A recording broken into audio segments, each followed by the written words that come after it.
यामिमां पुष्पितं वाचं प्रवदन्त्या विपश्यिता वेदवादन्रता पार्थ नान्यस्तीति वादिनः।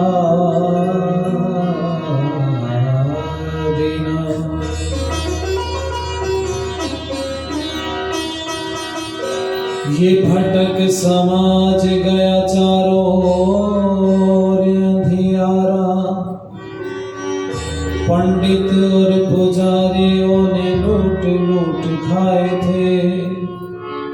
कन्या ना पढ़ाई जाए, विधवा ना ब्याहाई जाए, लिए वेद हाथ स्वामी दयानंद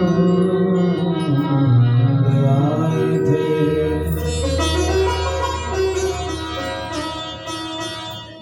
आइए गीत की लाइन सुनिए, आनंद आएगा आप लोगों को।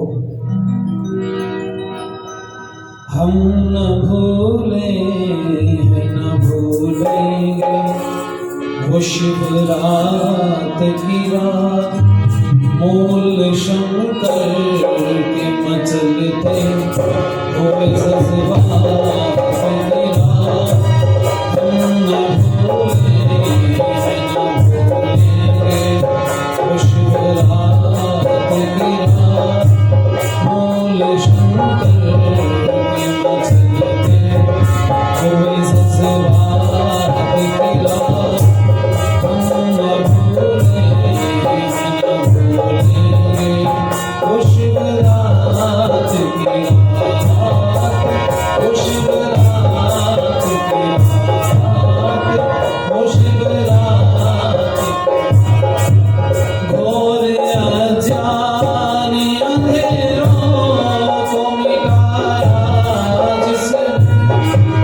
चीर कर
मेरे बाद में जिनको आप लोग बड़ी तन्मयता से सुनेंगे, भैया कभी बंद हो जाता कभी चल जाता, इस पार की घोड़ी में कहीं इसको एक बार देख लो।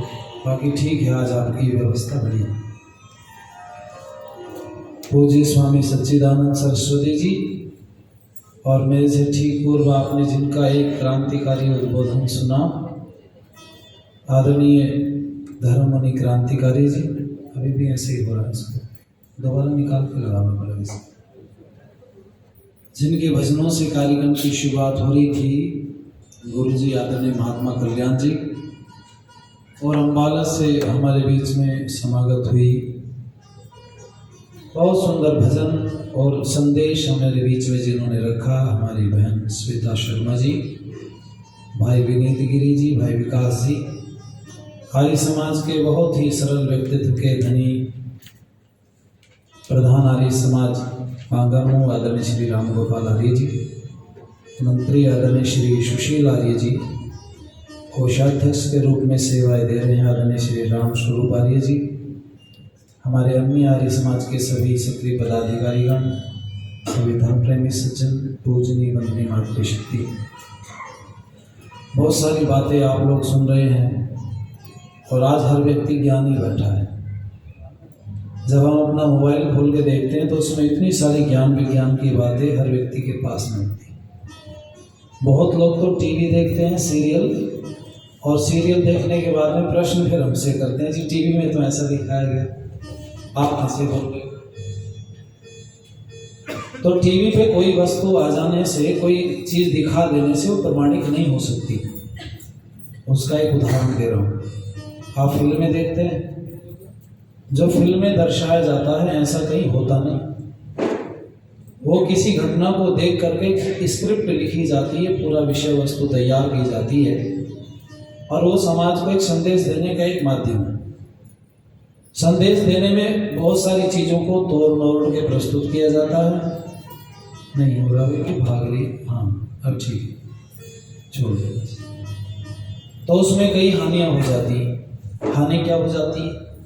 जैसे आपने महाभारत देखा, महाभारत में दिखाया गया सीरियल में, द्रौपदी के कितने पति दिखाए वहाँ? 5 दिखा दिए। अच्छा थे कितने? हाँ जी, देखो ये है कंफ्यूजन टीवी का। आपने ये तो बता दिया 5 थे, 5 दिखाए गए। मैंने अगला प्रश्न पूछा थे कितने, तब मौन है, क्योंकि सच्चाई सामने आ नहीं पाती। जब झूठ इतना ज्यादा परोस दिया जाता है तो बड़ी मुश्किल होती है। और वो मैं समाधान आज आपको दूंगा, आप ध्यान से बैठ कर सुनिए। हम वहां चल रहे हैं जहां से संसार की शुरुआत हो रही है, आपको लेके उस सिद्धांतों पे चर्चा करेंगे। ऋषि दयानंद सरस्वती जी किस सिद्धांत को मानते थे? आप में से कोई व्यक्ति नीचे बैठे अपन लोग क्या उत्तर देंगे? एक लाइन। स्वामी दयानंद सरस्वती किस सिद्धांत को मानते थे? चलो समय नहीं बर्बाद करते, मैं बताता हूँ। ऋषि दयानंद सर्वतंत्र के सिद्धांत को मानते थे। और अगर मैं इस व्याख्या में लगूं तो बहुत ज्यादा समय निकल जाएगा, इसलिए अपन लोग वहां चलते हैं जहां से संसार की शुरुआत हो रही है। इसको खोल के बांध दो एक बार अच्छे से, अगर हो जाएगा।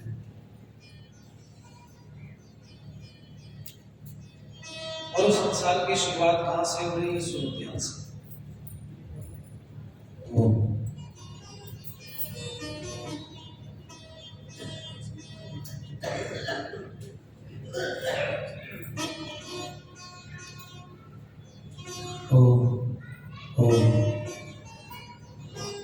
वैसे मुझे ये परमात्मा की तरफ से प्राप्त है, जब मैं बैठता हूँ तो माइक में गड़बड़ होनी है। एक जगह का पता नहीं कहा था, इसलिए मेरे टाइम पे जाती थी, मैं बैठा था चला जाता, तो मैंने कहा कोई बात नहीं, धन्यवाद इसका भी, उसको पता चलता था तो बैठ। चलिए, मुझे लगता है आप तक आवाज मेरी आ रही होगी। फिर समय मेरे पास उतना ही है तो मैं सक्षम नहीं हूं कि सारी बातें थोड़े से समय में रख सकूं। तो संसार की जब शुरुआत हो रही है, ऋषि दयानंद सरस्वती जी इसको सत्याग प्रकाश के 8वें समोल्लास में लेते हैं। किस समोल्लास में लेते हैं बोलो? 8वां, अष्टम जिसको अपन लोग संस्कृत में बोल देते हैं। और मैंने एक प्रश्न किया था, उसका उत्तर दिया आप लोगों को। स्वामी दयानंद सरस्वती जी सर्व तंत्र के सिद्धांत को मानते थे। किस सिद्धांत को बोलो? एक बहुत छोटा सा प्रश्न है, बड़ा काम का। कोई व्यक्ति पूछ सकता है अपन लोगों से चलते में, भाई सृष्टि की उत्पत्ति कहां से? दुनिया में सारी चीजें तो बाद में ही ना, पहले तो संसार बना। और इस संसार में भी कितनी सारी चीजें प्रचलित हैं। तो आपने सुना होगा, कुछ लोग कहते हैं मुर्गी पहले आई कि अंडा पहले आई? क्यों जी? मुर्गी पहले आई, अंडा पहले आया? बोलिए। अच्छा प्रश्न है, आज से उत्तर दिया, लेकिन अंडा भी तो मुर्गी के पास है। ये अपना प्रश्न है, कोई बात नहीं, अब ठीक हो जाएगा। तो इन दोनों में एक प्रश्न और अपन लोग भी, ये स्कूल में उठता है, मुर्गी पहले अंडा पहले, यही प्रश्न स्वामी दयानंद जी ने सत्यार्थ प्रकाश में दिया है। ज्यादा बेस वो थोड़ा ट्रैवल ज्यादा हो गया, कम करो तो थोड़ा बेस लगाओ। स्वामी दयानंद जी ने भी 8वें समोल्लास में यही प्रश्न उठाया, एक ही प्रश्न है। और प्रश्न यह है, बीज पहले है या पौधा पहले है? क्यों जी? अभी आप मुर्गी अंडे का तो दे चुके उत्तर, अब आप इसका और दे दें। बीज पहले आया या वृक्ष पहले आया? बोलो जी। बीज पहले आया। अच्छा, जब वृक्ष नहीं तो बीज कहां से आया? ये मेरा प्रश्न है। चलिए आओ इस समाधान की तरफ आज बढ़ते हैं। और वैसे अगर ये बात मेरी अधूरी रह जाए तो आप YouTube पे मेरे चैनल पे जा सकते हैं, वहां विजिट करिए, या आप बिना बीज के पौधे ऐसा टाइटल डालेंगे तो उसमें मेरा व्याख्यान आ जाएगा, एक दो उसमें पड़े हुए हैं कि बिना बीज के पौधा जमता कैसे है। इसके तार हटा दो आप, ये वाले के मुझे लगता है इसमें प्रॉब्लम है, आपकी मशीन ठीक है। तो बिना बीज के पौधा कैसे जम सकता है, ये मन में प्रश्न उठता है और इसका समाधान देता हूं मैं आपको। सबसे पहले आकाश की उत्पत्ति हुई। किसकी हुई बोलो जरा? आकाश। आकाश के बाद में वायु, मेरे साथ बोलो वायु। वायु के बाद में जल, वायु के बाद अग्नि, अग्नि के बाद जल, और जल के बाद में जो स्थूल पदार्थ आपको दिखाई दे रहे हैं ना, सूर्य, चंद्रमा, ग्रह, उपग्रह, नक्षत्र, तारे, ये सब का निर्माण हुआ। और इनके बाद में फिर वनस्पति का निर्माण हुआ। वनस्पति के बाद में जीव जंतु बने, और जीव जंतुओं के बनने के बाद में सबसे अंत में परमात्मा ने मनुष्य का निर्माण किया, संसार। अब आपके मन में प्रश्न आ रहा होगा कि बीज और पौधे में, दोनों में कैसे कैसे वो पहले कौन सा आया? तो आपने उत्तर ठीक दिया था कि बीज पहले आया। यहाँ बीज के 4-5 अर्थ दिए सत्यार्थ प्रकाश ने, हेतु, कारण, बीज, निमित्त। अभी हेतु और कारण क्या होता है ये सुनो जरा। बीज का मतलब है संयोग। क्या है बोलो जरा? संयोग। उन पदार्थों का संयोग जिनसे वो पौधा तैयार होता है, उसको बीज कहते हैं। अच्छा चलो, ये वाले बीज तो आपको मिल गया, लेकिन कहीं झगड़ा देखा आपने किसी के घर में? वहां भी किसी को कहते सुना होगा कि इसने बीज बो दिया। तो वहां तो वो वाला बीज नहीं है, चपटा, गोल, लंबा, चौड़ा। क्यों जी? वहां से आपको इस प्रश्न का उत्तर मिलेगा। मैं बहुत बार कहा करता हूं, सारे प्रश्नों के उत्तर पुस्तकों में नहीं मिलते, कुछ प्रश्नों के उत्तर झगड़ों में भी मिल जाते हैं। और ये बीज वाले प्रश्न का उत्तर आपको झगड़े में मिल जाएगा। बहुत लोग कहते हैं भाई इस झगड़े का बीज तो यहाँ बो दिया, या किसी ने बो दिया है ना, या ऐसे बोया गया। अब वो जो झगड़े का बीज था वो क्या है सुनो, उसमें क्या कोई गोल, लंबा, चपटा कुछ ऐसा था? कुछ नहीं था। वो जो झगड़े का जो संयोग था, उस संयोग का नाम ही क्या है बोलो जरा? अरे बीज है। संयोग बन गया, वो संयोग बीज। अब आप यूं मानिएगा, सत, रज, तम, जिसको आज का विज्ञान इलेक्ट्रॉन, न्यूट्रॉन, प्रोटॉन मानता है, वैसे इलेक्ट्रॉन, न्यूट्रॉन, प्रोटॉन वो नहीं होते। सत, रज, तम इलेक्ट्रॉन, न्यूट्रॉन, प्रोटॉन नहीं है। लेकिन उसको परिभाषित करने के लिए थोड़ी देर के लिए अपन लोग मान लेते हैं कि इलेक्ट्रॉन, न्यूट्रॉन, प्रोटॉन ही सत, रज, तम है। थोड़ी देर मान लो समझाने के लिए। अब हमारे पास में ये गेंदे का पौधा है, ठीक है। ये जब जिस समय पर सृष्टि की शुरुआत हो रही थी, तो उस समय पर ये गेंदे का पौधा जमा होगा। और बीज नहीं होगा। ये जो पृथ्वी है ना, इस पृथ्वी के अंदर सत रज तम यानी कि इलेक्ट्रॉन न्यूट्रॉन प्रोटॉन हैं भरे हुए, और ये पौधा उसमें से जमा है। तो इस पौधे में मान लो 1 इलेक्ट्रॉन 2 न्यूट्रॉन और 3 प्रोटॉन मिलकर ये पौधा बना है। समझ में आई बात? बहुत मुश्किल नहीं। मान लो 1 इलेक्ट्रॉन 2 न्यूट्रॉन 3 प्रोटॉन से मिलकर क्या बन गया? गेंदा। क्या बना बोलो जरा। अब आपने किसी जगह पर 1 इलेक्ट्रॉन 2 न्यूट्रॉन 3 प्रोटॉन मिला दिए तो क्या बन जाएगा बोलो जरा। अरे बोलो भाई, गेंदा बन जाएगा। ये आज का विज्ञान इस बात को कहता है। तो पृथ्वी के अंदर वो सारे तत्व मौजूद हैं, वो सब समाहित हैं जिनसे ये चीज उत्पन्न होती है। तो परमात्मा की कृपा से पृथ्वी के अंदर वो सारी चीजें भरी हुई थी, और उनके बाद में जब वर्षा का जल गया तो जल ने उन परमाणुओं को इकट्ठा किया, और जो इकट्ठे हुए तो जिस मात्रा में इकट्ठे हुए उस मात्रा का पौधा जम गया।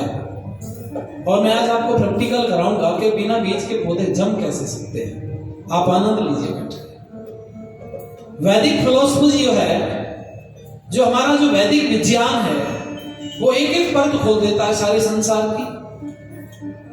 और आप सुनिए ध्यान से, जिस क्षेत्र में जो घास जो पौधे अधिकायक रूप में पैदा होते हैं उनके परमाणु उस जमीन में अधिक होते हैं। समझ गए? आपने देखा कहीं दूब घास बहुत होती है, कहीं पर वो काला घास बहुत ज्यादा होता है, कहीं साल के वृक्ष अपने आप जम रहे हैं, कहीं चीड़ के वृक्ष अपने आप जम रहे हैं। ये जो पौधे जम रहे हैं ना, इनके जमने का, इनके बीज के, इनके जो संयोग जो होना चाहिए पदार्थों का, वो पृथ्वी में अधिक मात्रा में उत्पन्न है। इसलिए जब वर्षा होती थी शुरू में, परमात्मा की कृपा से संसार बना, और बनने के बाद सबसे पहले जब जल गया ना, तो जल क्या काम करता है? जोड़ने का काम करता है। यहाँ एक उदाहरण दूं आपको मैं। आप एक गेहूं का बीज ले लीजिए, और गेहूं के बीज लेकर के आप बोरी में भर के घर में रख दो, क्या जमेगा? बोलो नहीं जमेगा ना। और उस बोरी के ऊपर थोड़ा थोड़ा पानी डालते रहो, थोड़ा थोड़ा प्रतिदिन। बोलो अब क्या होगा? जम जाएगा। अच्छा, जमने के लिए सहयोग किसने किया? अरे बोलो भाई, जलने के। अब आप थोड़ा थोड़ा साथ साथ चलोगे तो वो बात सारी समझ में आ जाएगी। मुझे लगता है कि आपको समझने में कोई मुश्किल नहीं हो रही होगी। ये जल क्या काम करता है? उस गेहूं के बीज के अंदर वो जितने इलेक्ट्रॉन न्यूट्रॉन प्रोटॉन चाहिए थे गेहूं को पैदा होने में, उसके अंदर उतने पड़े थे, सुप्त अवस्था में पड़े थे। लेकिन जब जल गया तो जल ने इकट्ठा कर दिया, और इकट्ठा होते ही क्रिया शुरू हो गई, पौधा निकल के बोलो वहां हो गया। एक बात समझ में आई? अब सुनो ध्यान से। पृथ्वी संसार ने बनाई, उसमें सारे के सारे तत्व मौजूद थे, उपस्थित थे। जब जल गया तो जल ने उन सब तत्वों को इकट्ठा करना शुरू किया, और जिस मात्रा में जहां पर उत्पन्न हुआ संयोग, उसी का पौधा जम के तैयार हुआ। ऐसे संसार शुरू हुआ। ये जो प्रक्रिया है इसको उद्भिज कहा जाता है। जमीन फट करके सीधे पौधे उत्पन्न होते हैं। एक और दूसरी प्रक्रिया है जिसको जरायुज कहा जाता है। जेरज भी कहते हैं, नहीं को नाम भी तो उन्होंने अपनी मर्जी से भी रखे हैं, क्योंकि भाषा का और क्षेत्र का भेद भी होता है। एक शब्द है जेल, एक शब्द है जेर। होता क्या है? ये कहाँ प्रयोग किया जाता है? जब कोई गाय भैंस आदि जीव बच्चा उत्पन्न करते हैं तो उसके बाद एक मल निकलता है बहुत सारा, खाल के से रूप में, है ना। तो वो जो होता है मल, गंदगी उनकी जो जिसमें लिपट करके बच्चा रहता है मां के गर्भ में, उसको जेल कहा जाता है। तो उसके कारण से जरायुज कहा गया, यानी कि जो जीव सीधे बच्चे पैदा करते हैं उनको जरायुज की श्रेणी में रखा जाता है। ये दूसरा प्रकार है संसार के उत्पन्न होने का। और तीसरा प्रकार है अंडज, जो अंडे से जीव पैदा होते हैं। और चौथा है स्वेदज, जो मल मूत्र पसीने गंदगी आदि से उत्पन्न होने वाले जीव हैं। ये 4 प्रकार हैं। संसार जब सबसे शुरू में ही संसार में सारी चीजें उत्पन्न होती हैं तो उसकी एक ही प्रक्रिया होती है, और उस प्रक्रिया का नाम है उद्भिज। क्या होता है बोलो जरा। और ये प्रक्रिया इसलिए है क्योंकि उस समय पर कोई भी नर मादा नहीं होते। सबसे पहले शुरुआत में जब जीव उत्पन्न होता है तो उद्भिज प्रक्रिया से ही होता है। जल जब पृथ्वी के अंदर जाता है तो वो सारे पैदा हो जाते हैं। अब इसमें भी बहुत लंबी प्रक्रिया हो सकती है, लेकिन समय नहीं उतना अवकाश देगा कि मैं बोलता हूँ आप लोग सुनते चले जाओ। जितना समय है उसके आधार पर कुछ चीजें आपसे शेयर की जा सकती, बताई जा सकती। एक प्रक्रिया तो मैंने आपको ही समझा दी। अब आपके मन में आ रहा होगा कि इतने बड़े बड़े पहाड़, कहीं कहीं इतने समुद्र, तो इसके लिए आपको एक छोटी सी प्रक्रिया समझनी पड़ेगी। वैसे तो परमात्मा ने सृष्टि की शुरुआत से ही पहाड़, नदियां आदि सब बनाए, लेकिन प्रलय को समझना पड़ेगा। प्रलय भी दो भागों में है, एक तो है अल्प प्रलय और एक है महाप्रलय। जो महाप्रलय है वो 4 अरब 32 करोड़ वर्ष पूरे होने के बाद में होती है। और यूं समझिए कि जो जीव सबसे पहले पैदा होता है वो सबसे बाद में जाएगा, और जो सबसे बाद में पैदा होता है बोलो सबसे पहले जाएगा। इसमें एक प्रश्न उठ सकता है आपके, मनुष्य सबसे बाद में उत्पन्न हुआ। जब संसार का डिवोशन शुरू होगा ना, समापन समारोह शुरू होगा ना, परमात्मा इस सृष्टि की क्लोजिंग सेरेमनी शुरू करेगा, बंद, तो सबसे पहले कौन जाएगा? मनुष्य। क्यों?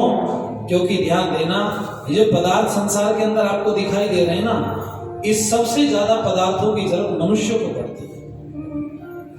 तो सबसे पहले मनुष्य एक एक स्टेप बाय स्टेप ऐसे समाप्त होते चले जाएंगे। जो सबसे शुरू में बना था वो सबसे आखिर में जाएगा। वनस्पति आदि बनी थी वो भी सब निपट जाएगी। सबसे बाद में स्थूल आपको पृथ्वी दिखती है ना, खंड खंड हो जाएगा, इतने टुकड़े होंगे, इतने टुकड़े होंगे, इतना महीन हो जाएगा, अंतिम टुकड़ा आंख से दिखाई देने वाला नहीं है। ये जो आपको दिख रहा है ना मेरे आसपास में और आपके बीच में, यहाँ अरबों खरबों टुकड़े घूम रहे हैं, है ना। सूक्ष्मदर्शी से अंधेरे में जब आप रोशनी मारते हैं, लाइट देखते हैं, कितने, कोई गिनती नहीं है।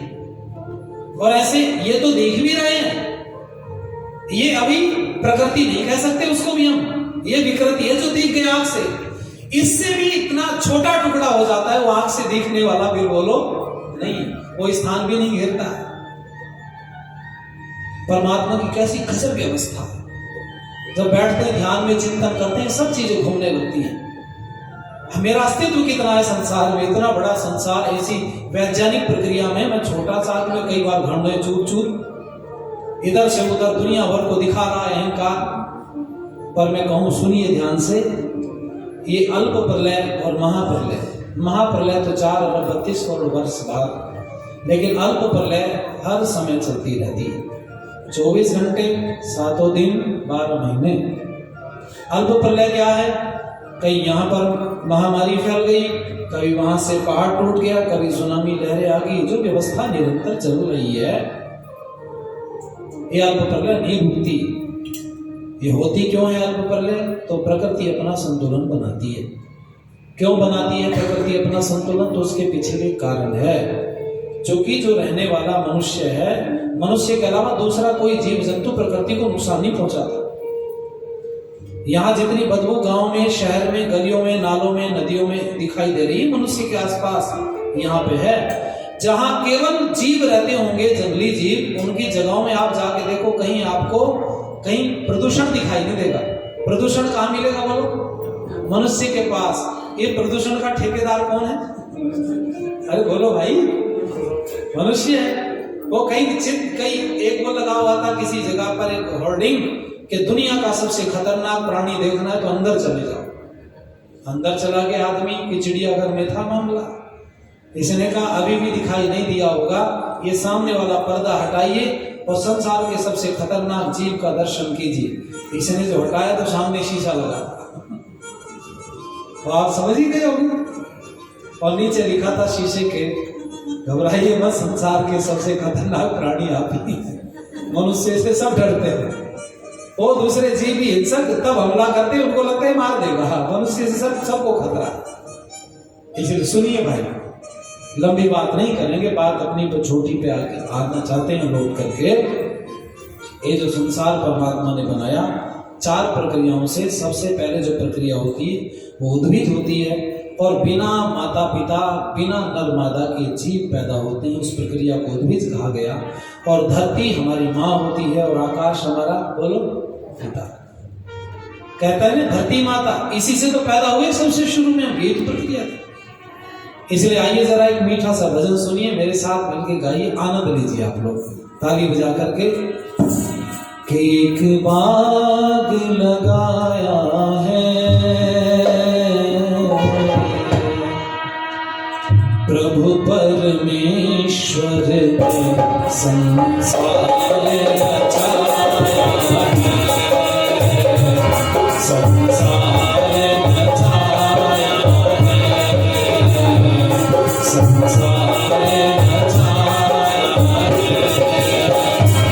एक बाग लगाया है, एक बाग लगाया है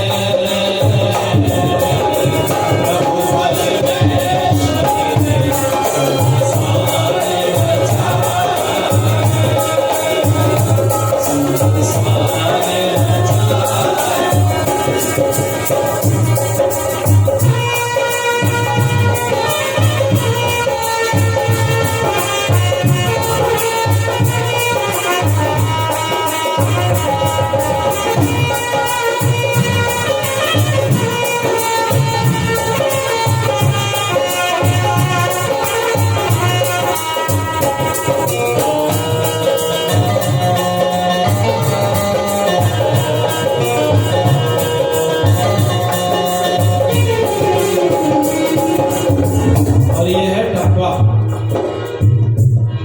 विद्या है ना गायन की, उसमें ठुमरी, राग, आलाप, बहुत सारी चीजें, टप्पा भी होता है। फिर टप्पा जो शब्द है ना पंजाबी का, अपन लोग भी कहते हैं किसी से कोई उधार मांगे अपना तो कहते हैं क्यों टप्पे दे रहा। टप्पा देना मतलब एक विद्या है, इसमें एक ही बार स्थायी आता है, बाकी बीच में केवल अंतरे हैं। तो मैं चाहूंगा भी काशी मौका लगे तो बीच में फिर लगाना। और आप लोग सुनिए, अनगिनत सितारे हैं, अनगिनत सितारे हैं, जितने टिम टिम टिम करते अजब नजारे हैं, टिम टिम टिम करते क्या अजब नजारे हैं। दिन रात बनाए हैं, दिन रात बनाए हैं, चांद और सूरज के दो दीप जलाए हैं।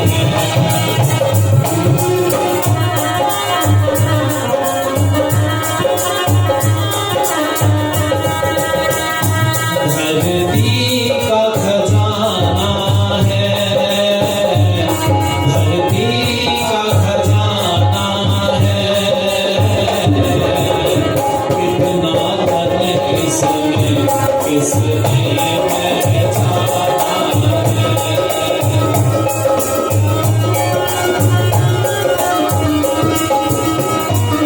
भगवती सुहाने हैं, भगवती सुहाने हैं,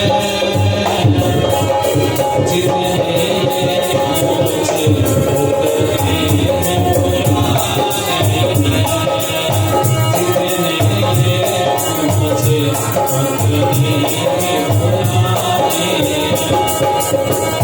प्रभु भवन बहाता है, प्रभु भवन बहाता है, हर एक प्राणी के जीवन को जगाता है, हर एक प्राणी के जीवन को जगाता है। कोई प्रभु से महान नहीं, कोई प्रभु से महान नहीं, उसके बराबर भी किसी और की शान नहीं, उसके बराबर भी किसी और की शान नहीं। वह सबसे निराला है, वह सबसे निराला है,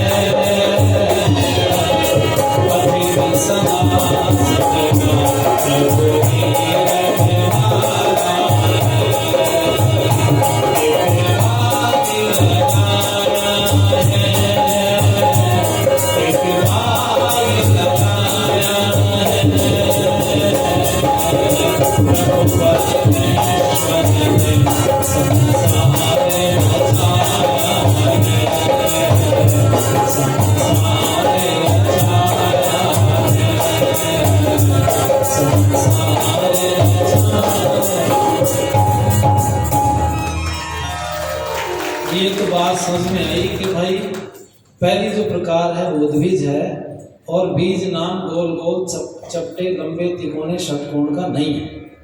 बीज नाम है संयोग का। किसका है बोलो जरा। मतलब जब वो पदार्थ मिल जाते हैं उस मात्रा में तो पौधा उत्पन्न हो जाता है। तो जब पौधा उत्पन्न हो सकता है तो बाकी वाले जीव भी उत्पन्न हो सकते हैं, क्योंकि सब बीज से ही उत्पन्न है। वो दूसरे जीव भी वो भी बीज के द्वारा ही उत्पन्न होते हैं, और ये तो वो संयोग उत्पन्न हुआ, जम गए। अब मैं आपको एक उदाहरण देता हूं। कईयों के मन में प्रश्न आ रहा होगा कि ऐसे हो तो नहीं सकता, तो आप अभी भी प्रैक्टिकल कर सकते हैं मेरी बात। और प्रैक्टिकल करने के लिए मैं आपको एक उदाहरण दूं कि आप मिट्टी ले लीजिए थोड़ी सी, और मिट्टी को छान लें बढ़िया से, उसमें कोई बीज ना रहे। ठीक है जी। पहले कूट लें, बारीक कर लें उसको बढ़िया से, और फिर उसको छान के आप एक गमले में भर के रख दो, और थोड़ा थोड़ा पानी उसमें कभी कभी डालते रहो। तो बोलो उसमें कुछ जमेगा या नहीं जमेगा? हाँ ना तो करो भाई, जमेगा। तो कहाँ से जम गया जो उसमें बीज नहीं था? तभी तो आपके मन में वो प्रश्न उठेगा। कोई बैठा था बहुत बुद्धिमान, उसने कहा भाई बीज इतना बारीक था छन गया होगा, हमारा पागल मत बनाओ। चलो भाई आपकी बात मान ली उन्होंने, उसको छानने से बात नहीं बनती, उसको कढ़ाई में डालो आप, खूब भूनो बढ़िया से। जब लाल हो जाए बढ़िया से, अब तो बीज नहीं बचा होगा जी उसमें, तो जी जब जल गई मिट्टी तो उसमें कहाँ बीज बचेगा। फिर उसको गमले में भर के रख दो, फिर थोड़े दिन कभी कभी अदा कदा पानी डालते हैं, उसमें नमी आने दो जरा, क्या होगा? जमेगा कि नहीं जमेगा? जम जाएगा। आप सबकी गर्दन यूं हिल रही, क्योंकि ये सब काम आप कर सकते कहीं ना कहीं। और मैं तो ग्रामीण अंचल में उदाहरण देता हूँ, आपके यहाँ तो अब खत्म हो गए सब लकड़ी के चूल्हे, है ना। मतलब जिनमें लकड़ी जला के चूल्हा बनाकर भोजन बनाती थी माताएं, तो गांव में होता है वो बिल्कुल खुले में बना लेती, क्योंकि कई मौसम ऐसे आते हैं, कई वातावरण में अंदर नहीं बना सकते तो बाहर बना। तो बाहर वाले चूल्हे पर बरसात के दिनों में भोजन बनना बंद हो जाता है। मेरे घर में भी है।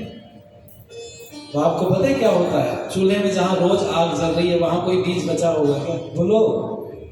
अरे 8 महीने जिस चूल्हे में आग जली प्रतिदिन, वहां कोई बीज नहीं है। लेकिन परमात्मा की व्यवस्था देखो जरा। मेरी बात 100% सही है, क्योंकि मैं अपनी बात नहीं कह रहा, मैं दयानंद की बात कह रहा हूं। दयानंद अपनी नहीं, ऋषियों की, ऋषि अपनी नहीं, वेद की और वेद अपनी नहीं, परमात्मा की बात है। मेरी होती तो कट जाती, परमात्मा की नहीं कटेगी। बरसात आने दो, चूल्हे को 2-4 दिन माताएं जैसे ही छोड़ देती है ना आग जलाना, तुरंत चूल्हे में घास जम जाती है। बोलो हाँ या ना? अरे बोलो भाई, जम जाती है ना, तो वहां तो बीज नहीं है। पता चला बात ऋषि दयानंद की ही सही है। जब उन पदार्थों का संयोग होता है तो पौधा जम के तैयार, बोलो, हो जाता है। हम ये नहीं कह सकते इसमें जमेगा कौन सा घास, ये नहीं कह सकते। हाँ ये कह सकते जमेगा जरूर कुछ ना कुछ, ये संयोग है। ये बिना बीज का पौधा है। क्या है बोलो? वो वाला बीज नहीं है, तो संयोग को परमात्मा की कृपा से बीज ही, लेकिन वो बिना बीज का पौधा उस तरह से। तो मैं आपको बता रहा था कि सृष्टि की प्रलय व्यवस्था को समझना पड़ेगा। बड़ी बार परिवर्तन होता रहता है। अल्प प्रलय चलती रहती है, महाप्रलय एक बार होती है। और जैसे हमारा दिन रात 12-12 घंटे का होता है, ऐसे परमात्मा का जो दिन रात है ना, उसको ब्रह्म दिन और ब्रह्म रात्रि कहा जाता है। जो ब्रह्म दिन है वो 4 अरब 32 करोड़ वर्ष का होता है, और जो ब्रह्म रात्रि है वो भी 4 अरब 32 करोड़ वर्ष की होती है। इन दोनों को मिलाकर के 8 अरब 64 करोड़ वर्ष बनता है, और इसको एक कल्प कहा जाता है। अभी बहुत लोग पहले शोर मचा रहे थे, हम तो 2010 से सुन रहे हैं, कुछ हमारे बीच में एक मत चला है कुमारियों के नाम से कुमारी शो, तो वो अपन काय को आपक मोल ले उन्होंने कहा कि भाई 2010 में दुनिया खत्म हो जाएगी, ये तो कलयुग चल रहा है, समापन है कलयुग का। फिर उन्होंने कहना शुरू कर दिया 12 में 13 में, अब बढ़ते जा रहे हैं। स्वामी जी 22 में पहुंच गए, 22 में निकल गया, और 24 में 26 में पता नहीं क्या क्या उनकी संख्या बढ़ती चली जाती है। पर मैं कहूंगा उनके ज्ञान में अति कमी है। आपको पता कितने कलयुग आ चुके, कितने जा चुके। हम लोग बोलते हैं ना, जब संकल्प पाठ करते हैं उस संकल्प पाठ में संख्या बोली जाती है। जम्बू द्वीपे भारत खंडे आर्यवर्त देशांतर्गते उत्तर प्रदेश ऐसे करते हैं। ओम तत्सत श्री ब्रह्मणो द्वितीय प्रहरार्धे, ये दूसरा प्रहर चल रहा है। द्वितीय प्रहरार्धे वैवस्वत मनवंतरे अष्टाविंशतितमे कलयुगे। अब सुनिएगा ध्यान से, व्यवस्था पूरी क्या है। कलयुग की जो उम्र है वो 5000 वर्ष नहीं है, कलयुग की उम्र है 4,32,000 वर्ष। इस कलयुग की दुगनी कर दो तो हो जाएगी द्वापर, हो जाएगा 8 अरब 64 करोड़ वर्ष, और 3 गुनी कर दो तो त्रेता, और 4 गुनी तो कर दो तो सतयुग। यानी कि कलयुग से 2 गुना होता है द्वापर का काल, और कलयुग से 3 गुना त्रेता होता है, 4 गुना सतयुग। इसको एक चतुर्युगी कहा जाता है। क्या कहते हैं इसको, बोलो? मतलब चारों युग एक बार घूम के आ गए तो ये क्या हो गई, एक चतुर्युगी। और ऐसी 1000 चतुर्युगी मिलकर के एक सृष्टि बनती। अभी तो आधे में भी नहीं पहुंचे, 1 अरब 96 करोड़ 8,53,123 वर्ष चल रहा। कई लोग कहते हैं जी कैसे गिन लिया आपने इतना, तो मैं पूछता हूं, मैंने कहा अभी जो आंग्ल भाषा का अंग्रेजियों की जो तारीख क्या चल रही है जी, आज क्या हो गई, आज 15 हो गई, 15 नवंबर है, 15/11/2022। और देखो कैसा चक्र चलाया अंग्रेजों ने, दुनिया के सारे लोग इसी को पढ़ते चले आ रहे, पूरी दुनिया में राज किया उन्होंने, अपनी संस्कृति फैला दी, अपनी वे भाषा अगर कहीं दूर तक चली जाती तो हमें वहां आने जाने में, व्यापार करने में, घूमने आसानी रहती। और सबसे पहले इसी चीज को दुनिया में प्रचारित कर दिया। अब पूरी दुनिया में इसी से चल रहा है, इंग्लिश वाली तारीख से। अभी भी दुनिया में एक देश ऐसा है जिसने इसको धक्का मार के बाहर निकाला हुआ है, वह भी चैत्र वैशाख पर चल रहा है। हमें गर्व होना चाहिए, हालांकि व्यवस्था बहुत बिगड़ गई वहां भी, पर नेपाल राष्ट्र आज भी चैत्र वैशाख पर टिका हुआ। ये गर्व की बात है हमारी। वहां जब उनके हमारे कार्यक्रम होते हैं तो हमें पूछना पड़ता है कि भाई वो निकाल के तो मोबाइल में तिथि आ जाती तब पता चलता है, नहीं तो चैत्र वैशाख और गते से उनका चलता है तिथि। तो मैं कहूं आप लोगों से कि जो पूरी व्यवस्था है इसको समझना पड़ेगा। अभी कलयुग समाप्त नहीं, अभी तो कलयुग के 5000 वर्ष है, और कितने कलयुग आ चुके हैं, कितने राम हुए, कितने कृष्ण हुए, ये तो यही वाले हैं। ये हमसे पहले जो द्वापर था ना, इसी द्वापर की चर्चा चल रही भाई। और त्रेता जो हमसे ठीक पहले वाला था, इसी त्रेता की चर्चा है। कितनी चतुर्युगा आई चलेगी, उनमें कितने महान कौन कौन लोग पैदा हुए, उनका इतिहास कौन जानता है। क्योंकि अल्प प्रलय हो गई, यहां से वहां पलटता रहा मामला, कहां याद रहता है। ये तो इसी का है, इसी वाले का है। और मैं कहूंगा आप लोगों से कि 454वां कलयुग चल रहा है इस समय। कौन सा? इस सृष्टि का। तुम कौन से कलयुग की बात कर रहे हो भाई? कईयों ने यही करना शुरू कर दिया, जो ये कलयुग है ना, ये तो बड़ा वो है, मतलब ये बड़ा गड़बड़ है और इसी दुनिया समाप्त हो जाएगी। लोगों के ज्ञान में अति कमी है, उनको पढ़ना नहीं आता, उनको पता नहीं। अगर पता चलेगा तो अभी तो कलयुग की शुरुआत चल रही है, और एक काल सदा एक सा नहीं रहता, इनमें परिवर्तन होता रहता है। अच्छे बुरे ये सब मनुष्य आते जाते रहते हैं। कभी अच्छाइयाँ बहुत बढ़ती है तो बुराइयाँ शुरू हो जाती है, बुराइयाँ बहुत बढ़ती है तो फिर समाप्त होकर अच्छाइयाँ शुरू होती हैं। क्योंकि ये तो दुनिया तब तक चलेगी अगर राक्षस दुष्ट ये सब इस तरह के लोग केवल और केवल रह जाएंगे तो संसार चल ही नहीं पाएगा। तो प्रकृति संतुलन बनेगा निश्चित रूप से। और मैं कहूंगा आप लोगों से, लेकिन वो भी बिना परिश्रम पुरुषार्थ के तो हो नहीं पाएगा। उसमें भी कुछ ना कुछ तो करना पड़ेगा। अभी हम लोग चार्ल्स डार्विन को पढ़ते रहे, उन्होंने एक नया विचार हमें दे दिया और उन्होंने पता क्या कहा, वो कहता है कि विकासवाद का सिद्धांत लिख करके उन्होंने वेद की बात को झुठला रहे हैं और वो कहते हैं कि मनुष्य बंदर की खोज है, बंदर से उत्पन्न हुआ। और हम पढ़ते भी आ रहे हैं, हमारे पूर्वज बंदर है ना, किताबें लिखी गई, शोध किए गए। और चार्ल्स डार्विन ने कहा कि बकरी से जिराफ बना है। हमने कहा कैसे, तो वो कहता नीचे जमीन के उसने घास खा ली, पूरी घास समाप्त हो गई। दक्षिण अफ्रीका में पेड़ों के पत्ते उचक करके खाने शुरू किए, इसलिए गर्दन लंबी हो गई, तो बकरी से क्या बन गया। मैंने कहा वाह तेरा विकासवाद। मैंने कहा भाई एक प्रश्न का उत्तर दे दो। बोले क्या। मैंने कहा बंदर से जब मनुष्य बना तो पूंछ कहाँ गई। तो उसने कहा जिस वस्तु का जिस अंग का उपयोग करना बंद कर देते हैं लुप्त हो जाता है। मैंने कहा अपनी बात पे टिके रहना। अरे जब जमीन की घास खत्म हो गई तो उचक करके पेड़ों के पत्ते खाए तो गर्दन लंबी हो गई। अरे भैया फिर बारिश के बाद नीचे घास जमी होगी, तो जिराफ ने जब नीचे घास खाई तो फिर गर्दन छोटी होनी चाहिए थी। बोलो कट गया विकासवाद का सिद्धांत के नहीं। एक प्रश्न का उत्तर दे रहा हूं आपको, हमारे पूर्वज बंदर थे या नहीं थे। और दुनिया के सामने कहना धड़ल्ले से इस बात को। एक व्यक्ति छोटी सी फैक्ट्री लगाए, 10 लोगों की भर्ती करे, तो बताओ किनको भर्ती करेगा। जिनको काम करना आता है उनको, या जिनको नहीं आता उनको भर्ती करेंगे। बोलो जिनको थोड़ा बहुत अनुभव है ना उनको भर्ती करेंगे ना। तो हम तो इतने समझदार बुद्धिमान हैं कि उनको भर्ती करेंगे जिनको काम करने का अनुभव है। क्या परमात्मा इतना ज्ञानी है कि उन बंदरों को लाएगा पहले तोड़ फोड़ करने के लिए, फिर बंदरों से बाद में फिर दुनिया को चलवाएगा मनुष्य बना करके। ये गलत है भाई। जब कोई आपसे इस बात को कहे तो उन्हें उत्तर दो। कोई कहे ना तुम्हारे पूर्वज, तो कहना हमारे पूर्वज थे ऋषि मुनि, बंदर होंगे तुम्हारे पूर्वज। सीधी सी बात है भाई। परमात्मा ने संसार चलाने के लिए सबसे पहले ऋषियों को भेजा था। हम ऋषियों की संतान है, इसलिए तो गाते आ रहे हैं। 88,000 के आसपास ऋषि हुए अब तक, जो एक मोटा मोटा आंकड़ा इकट्ठा किया गया। बहुत की तो गिनती नहीं आ पाई होगी संसार में। पैदा हुए, चले गए, साधना की, फिर मोक्ष में चले गए। कौन गिना होगा, किसने गिना होगा। लाखों ऋषि भारत भूमि पर पैदा हुए, लेकिन गंदी राजनीति, गंदा खेल, धर्म को घसीट लिया गया राजनीति के बीच में और हम उसका शिकार हो गए। मुसलमानों के यहाँ पे नहीं पढ़ाया जाता, वो पढ़ रहे हैं कि हम आदम हव्वा के संतान हैं, समझ गए। और अंग्रेज लोग वो ईव की और उसकी एडम की संतान अपने आप को बताते हैं। ये हमारे वाले पगले ढूंढ रहे नहीं बता दो बंदर की संतान अपने आप को।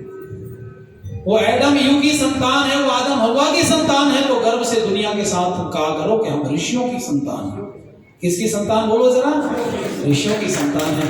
आइए बच्चन लाइन कहूं और पीछे को हटूंगा। जो समय दिया आप लोगों ने समाप्त हो रहा है। आपको थोड़ी देर के लिए अपन लोग कवि बना देते हैं, एक लाइन आपसे पूरी करवाएंगे, आप लोग आनंद लीजिएगा। कि सत्ता में एक के बाद एक आते चले गए, इस देश को कंगाल बनाते चले गए, इस देश को कंगाल बनाते चले गए, इस देश को कंगाल बनाते चले गए। और सुनिएगा जरा शब्दों को, चूंकि समय कम है। झूठी है देशभक्ति कुर्सी के भक्त हैं, झूठी है देशभक्ति कुर्सी के भक्त हैं, रक्षा के नाम जनता का भी लगते हैं।